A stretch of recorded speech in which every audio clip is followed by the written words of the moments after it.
Welcome back to Decoding the Conflict Mindset, and I'm Dr. Deborah Dupree, your mindset doc and host of this podcast and episodes. Last time we met a couple weeks ago, I had the honor of having as my guest Ron Greenwald, talking about real estate in a way probably many of us don't think about, our aging parents.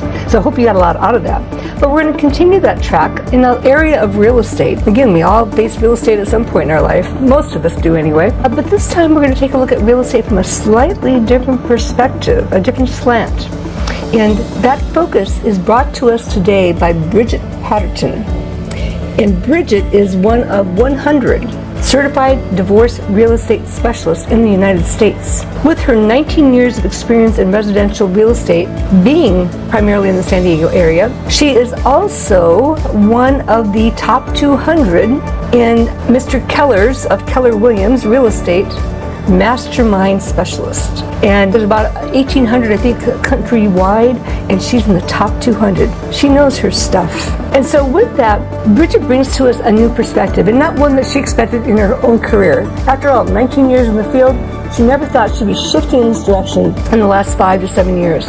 And now she not focuses exclusively, but she is a specialist in the matter of real estate when it comes to selling the family home in divorce. Well, I don't know about you, but I've been there, done that. And so I remember the pains, the sorrows, the joys, and it really does take an expert. As we like to say in the divorce field, it takes a village.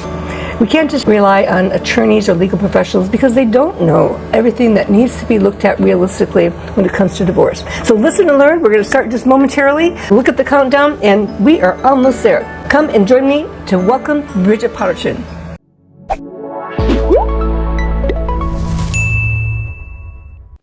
Welcome to Decoding the Conflict Mindset. Hi, I'm Dr. Deborah Dupree, the Mindset Doc. One of my goals and visions for this podcast was bring to you, our viewer and our listener, some different perspectives or how professionals in different walks of life deal with and help people who are facing conflict in their lives at whatever phase of life they might be in. And today's particular program series focuses on families in divorce with real estate. After all, oftentimes the biggest asset a family has when it comes to dividing assets is the family home. And it pays to have experts like our guest today, Bridget Potterton, help guide us through that challenging journey. So welcome, Bridget. I appreciate having you here today. Thank you, Dr. Dupree. I really appreciate you having me on today. Well, when we met a few weeks ago in one of our conferences on family mediation, I was intrigued by what you had to say, what you're presenting. And this is a relatively new area of certified divorce real estate expert, right? How long has it been around? Just a couple of years. And you're absolutely right. There is not a lot of great education out there for real estate professionals who are helping people get through such a difficult time. As traditional brokers, we are sort of taught to go get a listing contract signed and figure out everything else later. And with family law cases, that's really not the right way to go. there's a lot of things that need to be factored in before making that decision of whether or not to sell the family home. Yeah, absolutely. Having done family law and divorce mediation, throughout my career, I'm well aware of how complicated and challenging it is. And I profess I'm not the expert when it comes to real estate, but I want to make sure our audience knows that not only have you become an expert in divorce real estate challenges, but you're already in the top 1% of real estate in gross volumes of amounts sold in San Diego. And not only that, but you're in Gary's top 200. Gary Keller, a CEO and founder of Keller Williams Real Estate. And, and that's out of 180,000 agents. You're in the top 200. My gosh, you've been a busy person. Yes, I am. Thank you. So you have a solid foundation in real estate, no doubt about that, to achieve what you've achieved. But then you were intrigued to go into this whole specialty area of divorce real estate management. And, we all have a story. So how did you get drawn into this particular line? Because it's very much while we have lots of divorces, it's still a very niche market when we look at the whole field of real estate. Absolutely, it really is. My first transaction in divorce was about 15 years ago. I was only a few years in my career. I was very green, and it was terrible. It was so awful that I vowed to never do another divorce transaction again. Clearly, the joke is on me. But I started working with a past client of mine who happened to be a mediator, and she started referring me her mediation cases. She thought I would be good at them. And I wasn't particularly excited about it, but I thought, okay, if your clients are kind of getting along, I'll help out and, here and there, but I don't want to be a divorce specialist. I don't want to be an expert. I was pretty headstrong about that. And a couple years into working with her firm and a few other attorneys, I had lunch with an attorney one day who totally shifted my mindset. She sat down with me and she said, Bridget, you should go get a designation for this. This should really be your niche. And I said, you know what? I don't want to do that. I have my traditional business. I have my happy buyers, my happy sellers. I don't know that this is my calling. And she slapped me around a little bit and said, essentially, this is not about you. I don't care if this is, what you feel your calling is. These people need you. There's not a lot of great education out there. And, I don't care if you like it or not, you're good at it. So it has sort of shifted my mindset to say that clearly there's a need. And it's not always sunshine and roses like it is with a lot of my traditional clients that I become very close with, and they invite me to their weddings. And I've had several clients put me in their wills. That their kids have to sell the property with me when they pass on, and that kind of thing. But with the family law transactions, I think there's an equally important need, and ultimately it's to get people who are in a terrible situation, who never envisioned that they were going to be in this situation, to be able to get them through a tough time and to make it easier and to be the guide for them, because they don't know what they're doing. Even if they've sold a property before, it's different. It's different when you weren't planning on selling, when you weren't planning on going through a divorce, when you have kids and you want to keep your kids in the same home, but ultimately a lot of times people can't afford to do a buyout and stay in a home. And that's a hard pill to swallow. No matter how many I do, you have to go in with grace and with patience with these clients to kind of help guide them to get them to the next transition in their life. And it's going to be challenging, but if you can find ways to make it easier on them and to make sure it's done right with the best interests of them and the property in mind, then you'll be able to take care of your clients. Yeah. There's a few things you just said there, Bridget. Having been through divorce myself, and we'd already been contemplating putting the house on the market and moving to a larger place as our children got older. And then we found ourselves facing divorce. And so then it was like, okay, we'll sell and we'll both find places. And actually I'd had a financial advisor, well before the recession say, here's what I would recommend that you do. The market's shifting, real estate's going to take a tumble, and blah, blah, blah. But I had my home, I had a rental on my property, I had my office on my property, and I calculated all that up. It's like, that doesn't make sense to me. But lo and behold, I did buy out the hubby, and it was a time when it was a little easier to get financing. And my income was really good, so that wasn't the issue. But then the recession hit, and I tried to hold on to the house, but ultimately 4 years later, had to let it go. And so if I, hindsight, being 2020, it's like I should have heeded the advice, but I wish there had been people like you. I did have somebody who specialized in it, but not the way it is being done today. So that's one thing, my own little story. But the other thing is that, I just love how you've said, shifted your mindset, changing how others view, selling your home, particularly in divorce. And it is really a shift in how we look at things, isn't it? Absolutely. And there's a big need. I mean, there's a lot of people going through divorce, whether it be through mediation or litigation. There's a lot of need out there. And I think that as a real estate community, we're not well trained. Even now having the certified divorce real estate expert, doctor, one of the reasons why you probably didn't hear of it is because there's only about 100 of us are trained across the entire United States. Oh. So it's a very, very niche area. And the class that I took, the certification took 6 months. Typically, a real estate certification takes 1 to maybe 3 days. But it was a 6-month class. It was very intense. And we met with a lot of family law attorneys. We met with, we actually were able to be in court with a judge. We had extensive training. We took an oath of neutrality, which as a realtor, we are not required to do, but as a certified divorce real estate expert, we must do in order to do it properly. The other big thing, I don't know if you know this, but in residential real estate, we are encouraged to do what we call double ending deals or dual agency, where as a broker or a realtor, I represent the buyer and the seller. We are highly encouraged to do that in residential real estate. Personally, I am of the belief that that is unethical, and I do not personally do that regardless of the transaction. But with family law cases, can you imagine representing two spouses that don't get along and then also representing the buyer? I mean, the amount of ethics that are in question there, goes so far.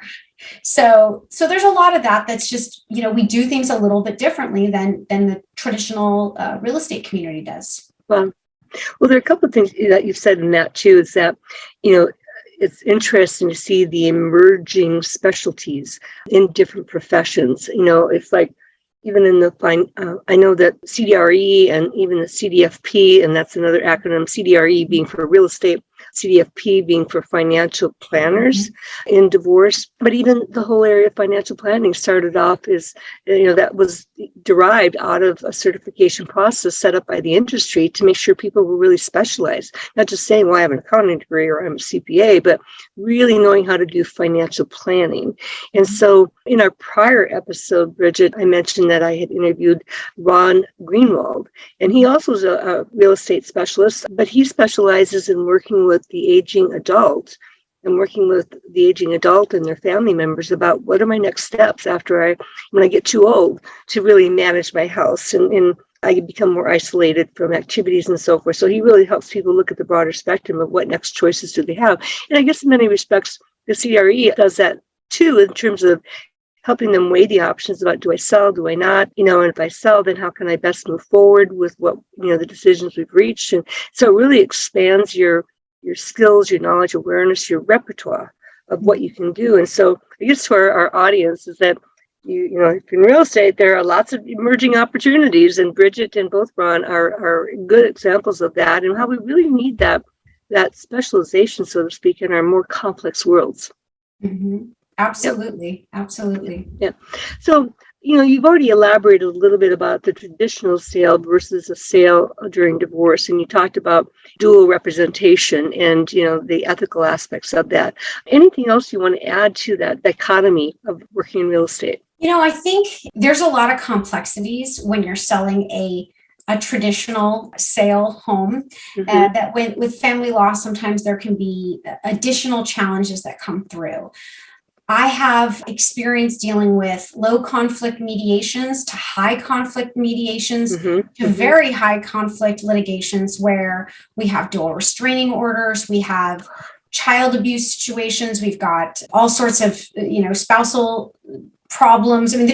There's a lot of complexities that come with that. So figuring out the puzzle pieces to how to make it work, down to the simple thing of making sure that both parties don't show up at the escrow office at the same time. Those kinds of things. A lot of things that I think kind of happen accidentally when you don't have the experience. And I know that because I've been doing, family land transactions, as I mentioned, for probably close to 14 years now. I made some of those mistakes because back then there weren't those kinds of guidelines for us. We sort of just, became therapists without any sort of education on therapy and how to get people through the situation.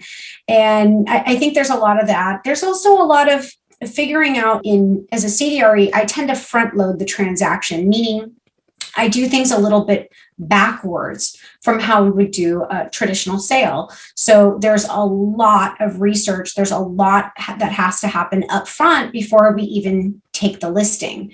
There's got to be a lot of research on the title. Sometimes there are surprises that maybe one spouse doesn't know about when they look at title. Maybe there's a loan that was taken out. I've had circumstances where I'm a fan of solar, but solar can be a nightmare depending sometimes on what's going on with the transaction. I had a client get behind on solar, and the solar company ended up taking them to collection. So we had to do a full payout. So the clients the week before closing had a surprise $25,000 bill that had to be paid. There's a lot of those kinds of things when maybe one party doesn't know, or, oftentimes there's one party that takes care of the financial decisions and the other one sometimes just either isn't involved at all or just kind of has signed off on it, but doesn't really know what's going on.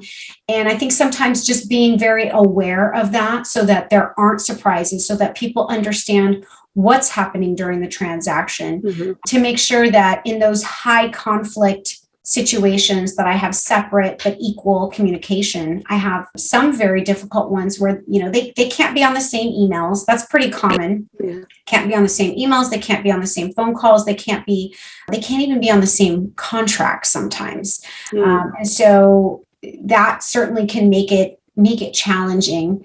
But my experience, I think, is that oftentimes if as a couple going through divorce, if you can figure out a way to make the decisions together, even if it's through a mediator or through a counselor or through an attorney, you're often better off than having to go get a court order and having a judge force you to sell your house. Yeah. Because now, unfortunately, sometimes that makes my job easier because it's all put in writing. But in reality, for a couple, that can make it very hard because nobody wants to feel forced to sell their property. Absolutely. And so you just already highlighted then the value of involving a neutral third party, whether it be an attorney who's skilled in mediation, a real estate divorce person or a financial person, or a therapist who has that, real estate background or whatever, whoever can bring it in. So that really illustrates the importance too for the user of services like yours then to do some homework. Don't just go out and get any realtor just because you're good friends or referrals of family, but do they really understand the dynamics of the divorce process and the assets involved, like a house, because it's different. And there's complexities to it that don't necessarily happen in a traditional transaction. I mean, that's been my own experience from having been a buyer and a seller, as well as, going through divorce, as well as I've mediated in many cases when, the family home is the core issue. Absolutely. And as you mentioned earlier, I think that as a community, the family law community has become a lot more collaborative over the last 5 or 10 years. I think previously people would just hire an attorney and that's all they thought they needed because, I'm not wealthy, so I don't need all these other people. I just need an attorney. And now, we're seeing certified divorce financial analysts come in, certified divorce real estate experts. People are hiring psychologists. You're seeing different types of coaches, whether it be financial coaches or emotional coaches. There's so many different facets now that I think we're all working a lot better together as a community to help people who are going through. And these are everyday people. It's not just high net worth individuals that need this kind of help. It's everybody. Right. And, when you mention that, again, the resources that families in distress, particularly divorce, have to them available now is vastly different than, 15, 20 years ago when I was going through my divorce. I keep saying, I wish we would have had these kinds of resources back then. I could have made better choices, get better counsel, and not just from a legal perspective. And in that regard, and I think you've met her at our mutual conference, Susan Guthrie, who was a very high dynamic, high net worth lawyer, rather vicious. I said, I'm glad I didn't know you back then, but has become a mediator. And that's what I'm really happy about seeing is a lot of lawyer mediators really shifting the mindset about how to help families navigate through divorce. And so she's got a podcast on divorce and beyond. and has some excellent speakers on there. And she's been on my podcast, Decoding the Conflict Mindset, before, so viewers can look her up. It's Susan Guthrie. In fact, I think I connected the two of you, didn't I? Or maybe not. I think you did. Yeah, okay. I'd encourage you to follow up because she's got some exciting shows coming up. And I know I'll be talking about some of the psychological aspects of developing a positive parenting plan. And that takes into consideration the family home, too, and the impact on children and what's in their best interest. I'd like you to sort of talk a little bit, Bridget, as far as, your involvement with the family law community. You talked about becoming more collaborative. And how does that work in your world? I mean, how do you come together, and how do you get to know people who might be of interest in your services? Great question. So a lot of my work comes from the family law community directly. I am a member of our local family law bar association. I am actually a sponsor, and I go to all the events, and I've gotten to know the attorneys over the last couple of years. And I think one of the biggest values that I provide is education. So every month I sponsor a class called Raising the Bar for family law attorneys, mediators, paralegals, legal secretaries to come. I have people of all facets. Sometimes I have certified divorce financial analysts come, and we have classes that range from handwriting forensic experts to real estate related topics, to the cross of bankruptcy and family law, which unfortunately does happen sometimes, and just all different sort of topics. And we provide the education. These are CLE classes that are free for attorneys as long as they use my code, and that's every month. And then I believe I am the first broker in San Diego County that has been approved to teach lunch and learn CLEs within family law offices. So I'll go into family law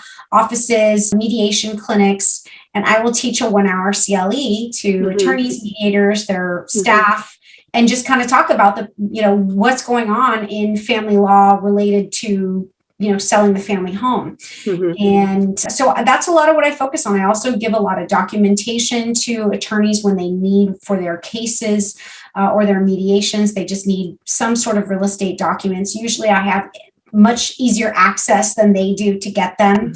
I'm just sort of a resource to the family law community. When they need something, they know to reach out to me, anything real estate related. And if I can't help them with it, I probably know somebody who can. And, I think being that resource and helping guide them, sometimes attorneys will just call me for 15 minutes just to go through a scenario with me. Hey, there's a family property they may or may not sell, but let me run through this scenario with you. What do you think? Or if they have a new case and they're just not sure whether or not, the buyout is a possibility, I'll usually get them in touch with a certified divorce lending professional. And just sort of, before people get too far down the road, help guide them in what might make sense. I think a lot of times people spend too much time arguing over what isn't even possible. Like, for example, the biggest one is, well, I want to sell the house. Well, I want to buy out, I want to buy you out. And they'll fight for months and months and months. And then one party will go to get pre-approved and they can't even qualify for a buyout. And so they just spent all that time, all those attorney fees for nothing. For nothing on something that they can't even do, especially now with the rates. The rates have nearly doubled since the beginning of the year. And so you have parties that maybe January said, yeah, we'll do a buyout, and maybe they drag their feet or they just haven't done it yet. And now guess what? A lot of them probably won't be able to qualify because of that. So I think that's the challenge. And sometimes they just need somebody in that field to guide them and just sort of give them the basic answers so they can decide, okay, yeah, clearly this isn't going to work. So then, yes, we are going to need to sell the house, unfortunately. Yeah. And that's a hard reality to face when you think about the memories, the attachment, just the connection you have to that, family household. And particularly if you've raised kids, then there's all these memories that go with it. And it's hard for the kids too to walk away from, a place that they know and love, and if they have, in fact. And it's a big adjustment period. And so helping people navigate through those challenging transitions is something that any professional working with people in divorce need to be acutely aware of and have certain level of skills and abilities. I'm not saying, pretending that everyone should become a therapist or psychologist. That's not what I'm saying. But it made me think, Bridget, that perhaps the field of marriage, family therapists and psychologists would benefit from having specialized training in divorce, because there's a lot of misdirection out there unintentionally, but they simply don't understand and know the dynamics of the world of divorce. Well, I think that there's so many complexities that when a couple decides to separate or go through divorce, I think it's almost impossible for them to truly understand how it's going to affect every aspect of their life.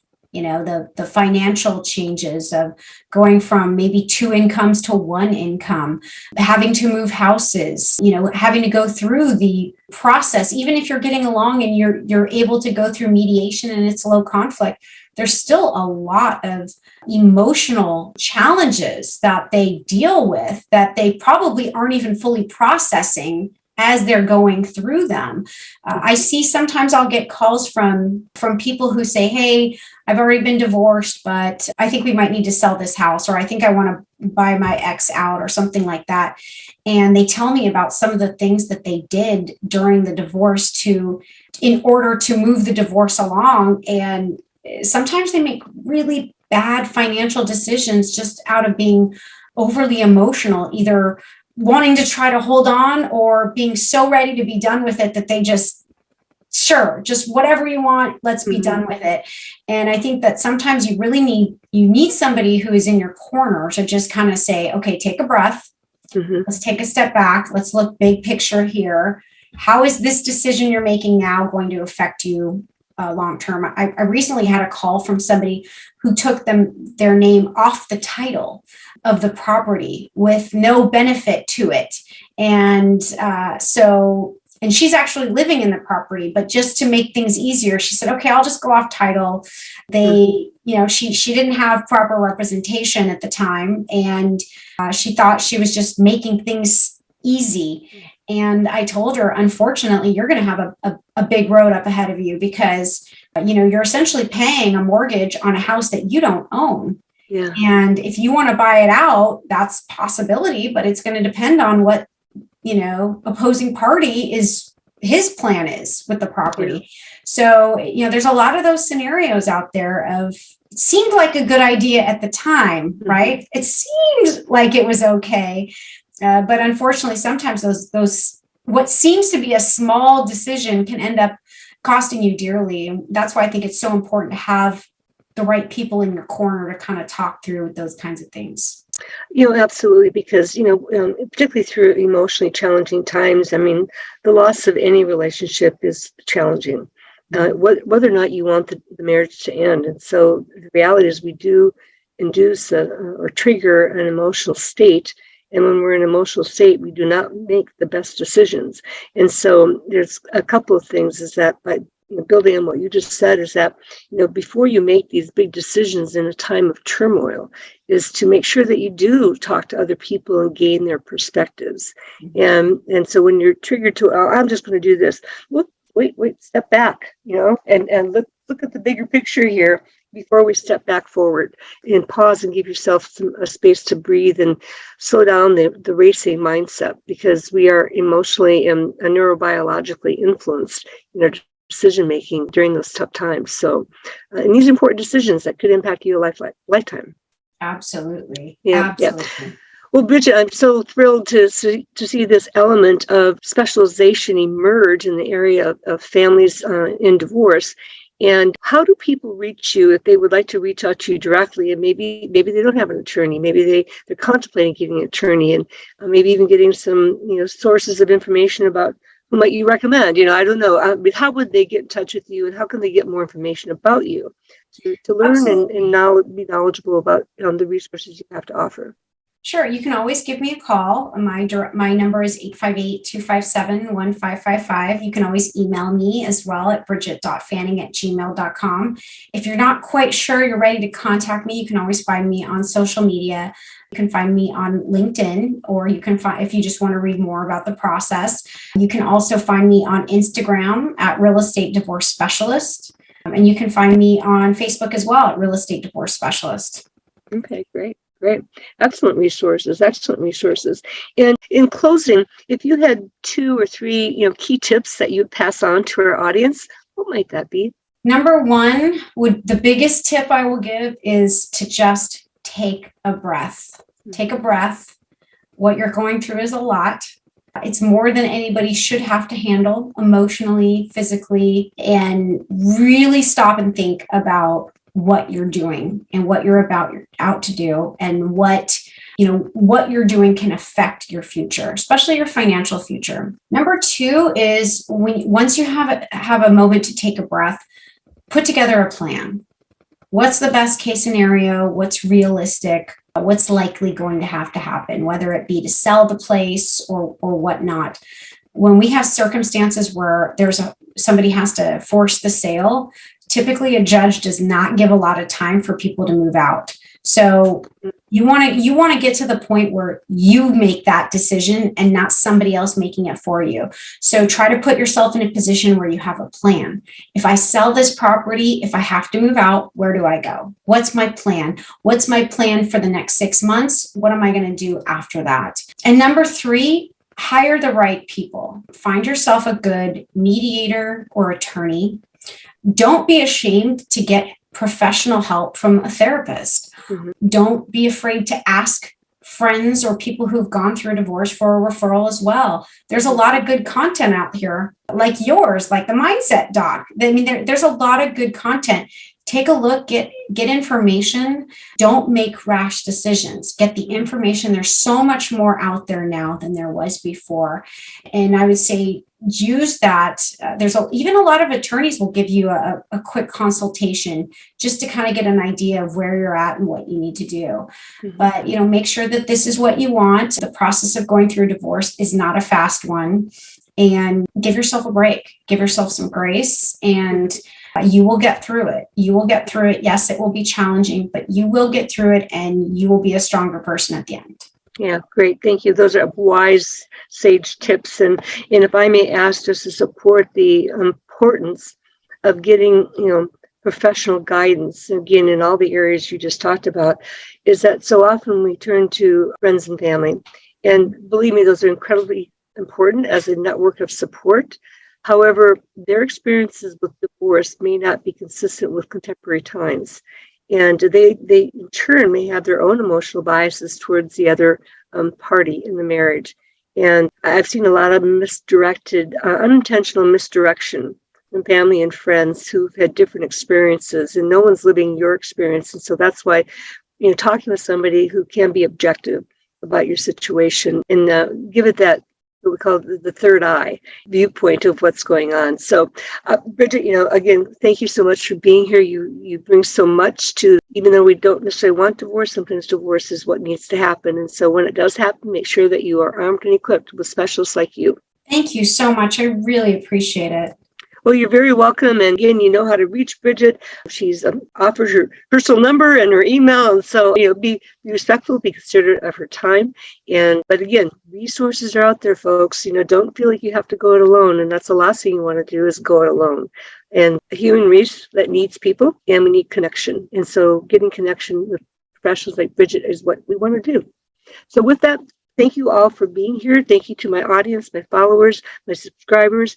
Pass this on. We all know somebody who's going through a trying time in their marriage and contemplating divorce. And make sure they know about these resources. So pass on this episode and get it out there. You can also follow me on Instagram, LinkedIn, Facebook, and so forth. I'm also available to reach out, visit my website, relationships-work.com, and you can contact me through there. So again, thank you. Decoding the Conflict Mindset. This is Dr. Deborah Dupree saying over and out, the Mindset Doc. Well, once again, it's my goal, it's my hope that you've learned a great deal about another slice of life where conflict erupts through our guest speaker, Bridget Potterton. Again, real estate expert and one of the few select certified divorce real estate professionals. We're going to shift again. Conflict is all over. And it's not so much that conflict is a bad thing, it's how we deal with it. But our next guest speaker, Catherine Matisse, is someone I've also had the privilege of knowing for several years. Granted, COVID times change, but Catherine brought to life her own personal experience about what it was like to be bullied. And she was an HR manager, and the lack of response her employers had for her. And so please come back in 2 weeks, listen and learn what Catherine brings to the table as a strategic HR consultant who now assists organizations in building positive cultures and eradicating bullying behavior. It's all about engagement, cohesion, positive leadership behaviors, and putting responsibility for everyone at every level. So join us for workplace bullying and how to prevent it, how to stop it, how to intervene, because believe me, being a mediator for over, God, I hate to say it, 30 years, bad behavior is oftentimes at the crux of conflict developing. So join us back in 2 more weeks, and you really enjoy her. She's a delightful personality and a world of experience, not only from an HR perspective, dealing with employees, but from her own personal perspective and her personal encounter with bullying behavior in the workplace. Come on back. If you haven't already, subscribe. Make sure you pass this on, because I imagine probably all of us know somebody who's been bullied, if it's not you. Okay? See you soon. Dr. Deborah Dupree, the Mindset Doc.